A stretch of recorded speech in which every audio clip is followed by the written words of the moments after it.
Okay. All right. Today, what we're talking about today, as you can see on the board, I want to review some of the properties real quick, click through the slides as fast as I can.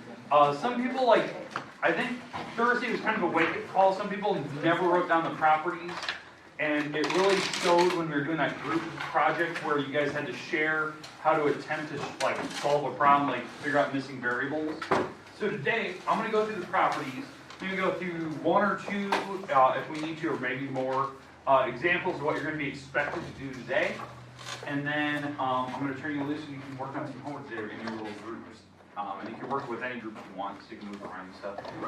But these are the properties we did the last couple of days here. It's the last day of section 16. We're going to move on to 6.3 tomorrow. I just want to make sure that you get some time to actually look at this. Homework I'm going to assign today will be due Thursday. We'll do on Thursday, so kind of gives you a heads up, kind of what you need to do, what you need to get done, if you need to work on it during study halls, that type of thing. Because I know we have a lot of stuff going on this week, track meets and whatnot. All right. So 6.3, the first theorem that we talked about last week, that was if a quad is a parallelogram, so it has parallel walls, then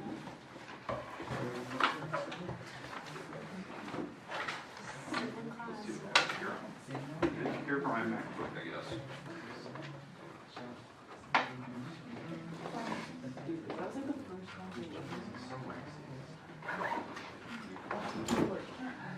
Okay, all right.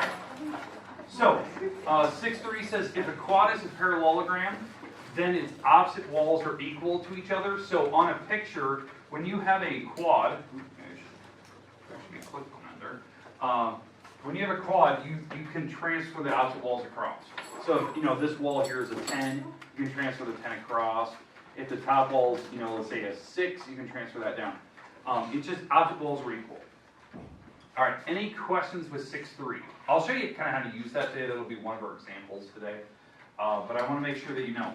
You do not have to write down what theorem you're using today when you do your homework. You just have to know what to do, like what to transfer, what numbers go where. So I want you to be really, really comfortable with that. Hopefully we've done these properties enough, it's starting to sink in that you know what the properties are, opposite walls are equal. 6.4, same exact style, it's quad as a parallelogram, so the walls are parallel. Then the opposite angles are equal, so this is the angles in the corners. You can transfer these diagonally in the far corners if it's a parallelogram. This one goes hand in hand with 6.5. We'll see that one here in a second, but the opposite angles are equal. So let's say this angle here is 120. You could transfer the 120 up to here. And whatever this angle is, let's say it's 60, you can transfer that over. Okay, that's the idea. That was 6.4. Now this one went really perfectly with 6.5. This is the new one that we did, I think, on Thursday or Wednesday last week. 6.5 said that when you have angles that are right next to each other, consecutive, like side by side, didn't matter which direction you go, clockwise or counterclockwise. When two angles are side by side, they have to be supplementary. So, whatever angles you pick, the two next to each other, whatever direction you're picking, these two angles have to add up to be 180. That's what that theorem said. They're supplementary. They add and make 180. That's why I said in that last example I did. If this is 120. You can transfer that, and then this angle would have to be 60s, because 60 and 120 add to 180, which is supplementary. So I was kind of giving you the property, I just need to say that. All right, so that was 6.5. We talked about why that's perfect with 6.4. 6.6, if you have a right angle, then all of them are right angles. I don't think we even had that in all the group projects we did on Thursday. I don't think we had one picture that had right angles in it. Okay, none. 6.7, if you have the diagonals that actually cross each other, the diagonals are actually the same length. So, for instance, we had a couple groups that had this, where if I give you a number here for this wall, this number can jump down to here. Or if I had this wall here, that can jump to here. Because the diagonals cut each other in halves. So they're perfect. Doesn't matter what the lengths are. They're going to be perfectly split. Okay, so I think we had a couple of groups that had that. And then the last thing that we talked about on, I think it was Thursday morning, like right away, the first theorem that we talked about Thursday, because it was the last Friday, was 6-8. This one we didn't really have a big use for. In fact, 6-8, the whole purpose of 6-8 was to actually prove all the other theorems, which is kind of funny that they put it last. That when you have a diagonal in a parallelogram, it actually separates the picture into two equal triangles, and that's why all these properties work. So when you draw one diagonal or more, everything about the two triangles is the same. The angles, the walls, everything. They're congruent to each other. So we actually used this to prove all the other theorems that we did. All right, so we'll probably not see this one a lot today. We'll probably see the other ones. The goal today, when you see your homework, when you see your homework like this is one of your homework problems, right?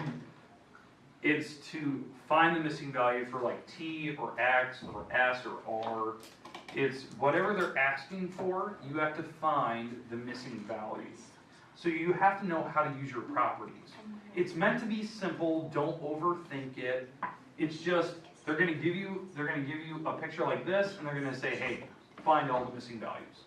So I think, did anyone have this problem last week? I don't know if any of you had this one. Okay. But when you see this problem, the first thing we have to do is maybe transfer the walls around. Like for instance, this is according to Theorem 6.3, this wall is equal to that wall. Those are opposites. So I would set those equal to each other. That's what I would do. And now that I have that set up, I can divide both numbers by 4, and the r turns out to be like a 4.5. It's a decimal, it's fine. Don't be thrown off if you have decimals. Alright, so there's that wall. So that's how I find r. And I can plug that back in, and both would be 18s. Let's see. The diagonals, according to Theorem 6.7, this diagonal here is equal to this diagonal, which is the 7s plus 3. So I'll set those equal to each other. 8s equals 7s plus 3. And I'll solve for that variable. So you have to do that in each problem. So I'll subtract the 7s across. So that's 1s, which I don't need the 1, and s would be a 3. I move the 7s across. So in fact, I could plug that back in and figure out all the diagonals are 24s there. So this is a 24, and this one's a 24. If I plug the 3 back in. And then the last one, finding the 2t, this angle here is equal to that one. That's called an alternate interior or opposite angle, whatever you want to call it. They're alternate, so the 2t is equal to 18. So I would set that equal to each other. That's an alternate. It's not equal to 40, it's alternate interior. So I could solve that, and t would be a 9. That's what I'm going to expect you to be able to handle. Like that's what I expect to see on your work. If I was like looking at your papers, I'd want to see, what the problem is. Maybe this is problem number 1. I'd expect to see this, this, and that written down, like actually written. Okay, questions on the first example? Perfect. All right, let's go to the second example. This may be my last example today. I just want to walk through it. So here's the next problem. And I don't know if any groups had this problem yesterday. Pretty close to the last one. I'm trying to pick problems that have every property in it. All right, so same thing with this problem. You want to find all the missing values. So I need to find z, y, and x. That's what I'm going to do. I'll probably go after x first, just because it's easy. So like on this picture, the opposite walls are equal. So that's according to Theorem 6.3. So those two things are equal, so I'd set that equal. 5x equals to 27. Divided by 5, divided by 5. And this turns out to be a, let's see, 5 point something. Geez, what is that? 5.2 or something like that. If I divide 5.4. 5.4. All right. 5.4. All right. So it's a decimal. 5. Move on to the next part. So there's x. I just knew that those two things were equal. How to find y? These are the diagonals, right? And if you have questions on that, don't be afraid to ask it. This part here is the diagonal. This part is the diagonal. Now, how I know that? They don't put an angle symbol next to it, so I know it's not an angle in the corner. So it's got to be the wall there. the diagonals. So according to theorem 6-7, the diagonals are equal. So 2y minus 5, y equals 4. There's some question in the back. Here, I'll like that. No question? Okay. So I subtract the 1y across. If I subtract that 1y across and left with y, I'll add the 5 across to this side to get, the y's to one side, the numbers to the other. When I add the 5 over here, that makes a 9. That'd be my answer. I don't even need the 1 out front. So the y is 9. And to solve for z, knowing that the opposite angles or alternate interiors are the same, 33 is equal to that. That's alternate interior. They're hopscotching across the diagonal. So 3z equals 33, and the z would be an 11 if I divide by 3. That's what I expect to see. Like some of your problems, they have multiple variables like this. Some might only have one. It may be like a one-step problem. You're done, move on to the next one. But you have to know your properties. You got to know, okay, which walls are equal, what diagonals, what angles can be the same. That's what I'm expecting you to be able to handle. Okay, it's meant to be straightforward, not meant to be like super difficult. Unless you just haven't been paying attention for the past 5 days in here, then good luck to you. All right. Questions, comments? Okay, that was the last problem that I had that I wanted to cover. I'm gonna put the homework on the board here. Let me put the links. Okay, so here's your homework. I'm gonna put it right up on the board. This homework is due this Thursday. Now, that's pretty short turnaround, but this stuff is meant to be easy. It's not, you shouldn't have to think about it a long time to be able to set it up pretty quick.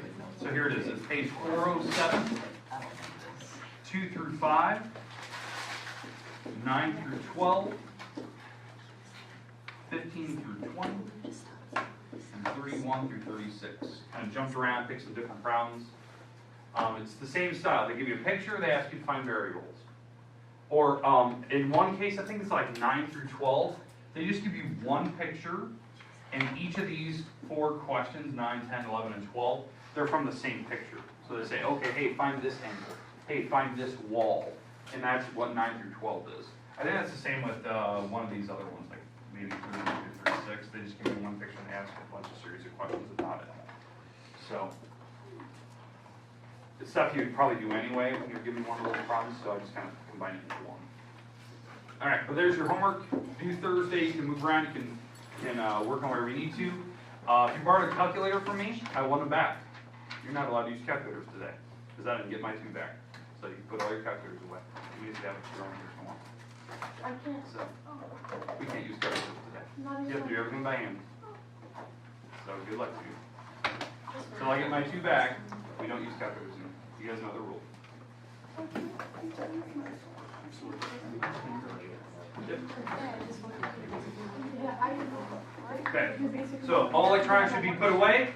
Your book should be out, all that good stuff, unless you're using your online copy of your textbook.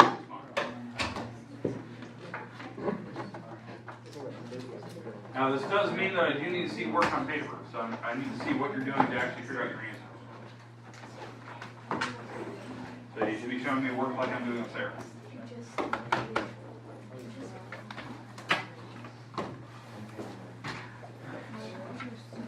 Didn't you have